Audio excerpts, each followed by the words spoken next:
Hey friends, I am starting this channel on YouTube as a way to kind of journal out loud about everything that I'm learning about ending the gender divide. We live in some really weird times. There's been so much fragmentation in families. I'm sure to some degree this has occurred all throughout history. Divorce is seen as a viable option in the society we live in now in ways that, like our ancestors, perhaps the culture they lived in, divorce was not as acceptable. But I now feel like it's like the family unit is really fragmented. Now, I'm just speaking as someone who comes from a family of parents who are still together and intact and happy and healthy. And so as someone who's recently gone through divorce, I'm just feeling my way through, honoring and listening to my sensitive nervous system and trying to understand not only how I can prevent generational trauma from being passed down to my children, but also, since a lot of damage has already occurred, to mitigate the effects of what has already been passed down when it comes to the division between the masculine and feminine that my children have already experienced and that I continue to experience in myself, to the degree that I have conflict with my ex-husband, and to the degree that my nervous system is now suspicious and overly cautious or hypervigilant when it comes to men for reasons that are very understandable, right? I think that most of us, or all of us, we have the adaptive mechanisms that we have for good reason. They're good strategies for staying out of danger. That hypervigilance serves a purpose on the level of the human animal. The human animal being the part of us that is mortal, that is in an animal body, and that is preoccupied with eating or getting eaten, ensuring that we have enough food for survival and ensuring that we escape becoming prey to another predator or someone higher up.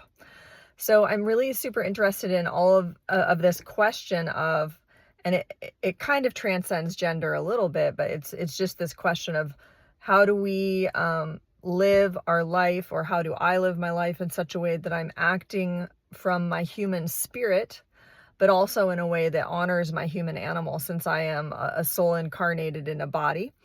I do not believe that transcending the human animal is the goal of a spiritual process of integration. Rather, a spiritual process of integration, if we are incarnated animals, is the integration and the listening to and the honoring of this nervous system, learning how to be in a nervous system, and also learning how to bring the wisdom of the big picture view that our spirit can offer, and not seeing these as being mutually exclusive, with the understanding that the spiritual view, the understanding of our mortality and transcendence, is ultimately the more integrative view, to the extent that I believe our soul will live on while our body passes. And especially if you're like me, entering the second half of your life, I think the spiritual perspective becomes more and more pertinent and relevant as we navigate our relationships with the opposite sex.